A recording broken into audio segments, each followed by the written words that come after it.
Y se levantó aquella noche y tomó sus 2 mujeres y sus 2 siervas y sus 11 hijos y pasó el vado de Jacob. Los tomó pues e hizo pasar el arroyo de ellos y a todo lo que tenía. Así que se quedó Jacob solo y luchó con él un varón hasta rayar el alba. Cuando el varón vio que no podía con él, tocó el sitio del encaje de su muslo y se desconyuntó el muslo de Jacob mientras con él luchaba. Y dijo: déjame porque raya el alba. Y Jacob le respondió: no te dejaré hasta que no me bendiga. Y el varón le dijo: ¿cuál es tu nombre? Y él respondió: Jacob.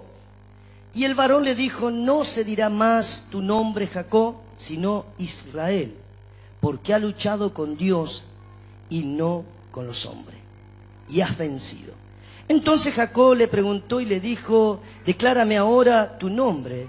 Y el varón respondió: ¿por qué me preguntas por mi nombre? Y lo bendijo allí. Y llamó Jacob el nombre de aquel lugar Peniel, porque dijo: vi a Dios cara a cara y fue librada mi alma. Amén a la palabra del Señor. Este mensaje le puse como título: tenés que encontrarte con Dios. Amén. Decirle que tenés que encontrarte con Dios. Este relato bíblico nos muestra que Jacob se a la prostitución, a la depresión, a la raíz de amargura, al resentimiento, a la falta de perdón, a pensamiento de muerte, atado al hechicero, al brujo. Atado, es tan esclavo. Pero Cristo puso en esta tierra su iglesia, su pueblo. Y nos puso en esta tierra, ¿para qué? Para que nosotros tengamos un encuentro con Dios todos los días. Y todos los días tenés que tener una palabra. Todos los días tenés que tener una palabra. Porque te vas a encontrar con gente esclava. Te vas a encontrar con gente que está atada. Y lo único que lo puede librar a esa gente es la palabra de Dios, que tiene poder para romper maldiciones, cadenas y ataduras y hacerlos libres en el nombre del Señor. Pero necesitamos tener un encuentro con Dios. Y cuando tengas un encuentro con Dios, tendrás palabra de Dios en tu vida. Bendito sea Dios. Decirle al que esté a tu lado: tenés que tener una palabra de Dios. Nosotros tenemos que tener el encuentro con Dios. La iglesia es responsable. Hermanos, recién no hacían este teatro las mujeres, después de la cumbre de mujeres. Allá también estuve yo. Pero ahí habían como 600 mujeres. Y hermano, se hablaba en esa cumbre de mujeres que el país va a ser libre. Nuestro país va a tener la visitación gloriosa de la presencia de Dios. Nuestro país va a ser visitado por la gloria de Dios, por el poder de Dios, por la gracia de Dios. Nuestro país va a ser transformado, va a ser cambiado. El diablo está luchando los días. Tenemos que tener una palabra de Dios para libertar a los que están en Egipto, en este mundo. Pero no santo, los demonios luchan y pelean para tener esclavizada a la gente, a la ciudad, al país, a la nación. Pero hay cientos y miles de cristianos evangélicos que estamos orando, estamos intercediendo y estamos clamando para que el poder de Dios caiga de los cielos y se rompa las cadenas. Y creemos por esta palabra, yo creo por esta palabra, que muchas familias van a empezar a tener un encuentro con Dios en sus propias casas, en su propio trabajo, en las calles. Van a caer de rodillas porque la presencia de Dios se va a manifestar en ellos. Apláudalo con ganas al Dios vivo. Y alguno dirá: ¿será que será así? Sí, así va a ser. Así va a ser. La gloria de Dios va a caer en Balcarce. La gente va a llorar, se va a encontrar con Dios, no con un pastor, no con un hermano. La presencia de Dios se va a soltar, la gente se va a convertir a Dios, la gente se va a entregar en este tiempo. ¿Y dónde está eso? En la palabra de Dios. Dice la palabra: si mi pueblo clamare, si mi pueblo orare, si mi pueblo se volviere de sus malos caminos y se arrepintiere de su pecado, yo sanaré la tierra. Dios va a sanar nuestra ciudad. Amén. Dios va a sanar nuestra ciudad. Dios va a sanar nuestra ciudad. Dios va a sanar la familia. Dios va a sanar los jóvenes. Dios va a sanar nuestro país. Dios va a traer libertad, victoria, porque el poder de Dios se va a soltar. Aleluya. Espero que esté entendiendo esta palabra. Aleluya. Aleluya. Si mi pueblo clamare, decirle que tiene a tu lado: ¿qué estás haciendo? Decirle: la gente se va al infierno y tú no oras por tu ciudad ni por tu país. Tenemos que pedirle al Señor. Por eso que la gente va a tener un encuentro. Y dice que Moisés tuvo, hermano, que subir a la montaña para encontrarse con Dios. Y esto nos habla: si queremos tener un encuentro con Dios, tenemos que subir a la montaña. Decirle que tenés a tu lado: tenés que subir a la montaña. Porque tener un encuentro con Dios no es fácil. No es fácil tener un encuentro con Dios. Hay que subir a la montaña. Subir a la montaña no es fácil. Para tener ese encuentro con Dios hay que esforzarse. Decirle: hay que esforzarse. Diga conmigo: voy a subir a la montaña. Diga conmigo: para tener un encuentro. Diga conmigo: con Dios. Diga: me voy a esforzar. Voy a ser valiente. Tengo que encontrarme con Dios, porque mi ciudad me necesita. Amén. Entonces dice la palabra que Moisés subió. Le costó.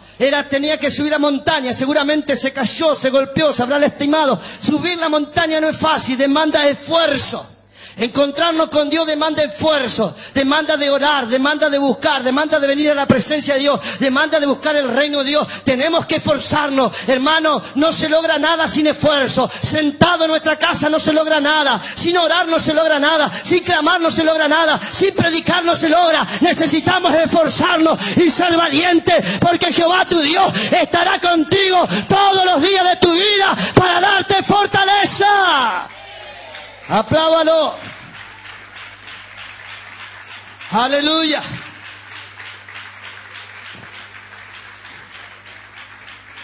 Decirle que tenés a tu lado: esforzate para encontrarte con Dios. Dice que Moisés, después de andar tanto tiempo en el desierto, tuvo que subir a la montaña para encontrarse con Dios.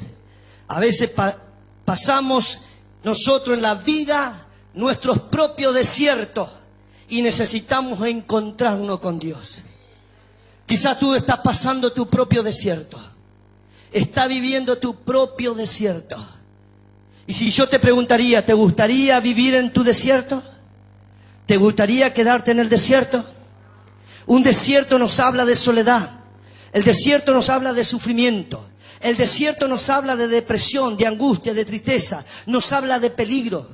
En el desierto, hermano, de día el sol te quema fuerte. Me das en el desierto. Por eso que Moisés, a pesar de que estuvo pasando algunos años por su desierto, se encontró con Dios. ¿Y sabe qué? Lo lindo de esto es que cuando vos estás en tu desierto, buscas a Dios. Si todavía no has vivido desierto, quiero decirte que tendrás tus propios desiertos. El desierto, hermano, nos lleva a encontrarnos con Dios. Pero si yo hoy te pregunto: ¿cuáles son tus desiertos? ¿Qué desierto estás viviendo? ¿Qué desierto está pasando? Tu desierto puede ser tu familia. Tu desierto puede ser tu depresión, tu tristeza, no sé, tu soledad, tu angustia, tu falta de perdón, rencores. Tu desierto puede ser tantas cosas en tu vida. ¿Te quieres quedar ahí o quieres salir? Si tú te quieres quedar en tu desierto, vas a estar en ese desierto de angustia, depresión. ¿Quién quiere vivir con depresión, con angustia, con tristeza? Nadie. Pero ese desierto que estamos viviendo nos llevará a encontrarnos con Dios. Debemos encontrarnos con Dios. Supérate en tu propio desierto. Toca al que tenés a tu lado y decirle, supérate en tu propio desierto con Dios. Supérate en tu propio desierto. Todos pasamos por desiertos. Todos pasamos por momentos difíciles en la vida. Pero hermano querido, cuando vos tenés un encuentro con Dios, Dios te sostiene en el desierto. Cuando vos estás con Dios, Dios te sostiene en el desierto. Y aún en el desierto Él te va a sostener, Él te va a bendecir, Él te va a ayudar. Lo importante es encontrarse con Dios. Abraham también tuvo un encuentro con Dios y fue el padre de la fe. Si usted lee en el Antiguo Testamento, dice que los hombres del Antiguo Testamento se encontraban con Dios levantando altares. Altares de piedra, altares de tierra. Había diferentes altares donde los hombres de la antigüedad tenían que levantar y en ese altar ofrecían ofrenda a Dios y se encontraban con Dios. Y Dios les hablaba, y Dios les ministraba, y Dios les daba palabra, y Dios le daba dirección, le daba guía. Hoy necesitamos tener encuentro con Dios, porque necesitamos palabra, necesitamos guía, dirección de Dios, necesitamos que Dios se revele a nuestras vidas. Necesitamos palabras para cada día, para diferentes problemas. Pero ¿cómo tenemos la palabra? Cuando tú levantas tu propio altar en tu casa, en cualquier lugar, y busca a Dios, Dios te va a dar dirección, te va a dar palabra, te va a dar una guía. Decirle al que tiene a tu lado, tirar el altar del Gauchito Gil y levantar el altar de Dios. Hay gente que tiene diferentes altares en su casa. Y dice que Pablo entró en una ciudad y había diferentes altares. Altares de idolatría, altares de otros dioses. Y había un altar que decía, al Dios no conocido. Al Dios no conocido tenemos que levantarle altar y encontrarnos con Dios. Abraham levantó altar para encontrarse con Dios. Levantar tu propio altar y encuéntrate con Dios es necesario. También nos habla la palabra del Señor en el libro de los Hechos y nos dice también que Pablo tuvo un encuentro con Dios y su vida fue transformada o mudada en otra persona. Pablo antes se llamaba Saulo. Saulo, el que perseguía a la iglesia, a los cristianos, al que los mataba. Saulo era el perseguidor de la iglesia cristiana. Y dice que Pablo iba camino a Damasco con un grupo de soldados. Pero cuando iba camino a Damasco dice que una luz, rayos cayeron del cielo y vino sobre el apóstol. Y dice que tuvo un encuentro con Dios. Allí dice que Saulo se encontró con Dios. Y cuando se encuentra con Dios, se arrepiente de su pecado. Recibe al Señor en su corazón. Y en ese encuentro con Dios se produce la transformación en la vida de Saulo. Se produce un cambio de persona. En ese encuentro con Dios, hermano querido, trae cambio a la vida. Cuando nosotros también nos encontramos con Dios, van a venir cambios de transformación en nuestra vida.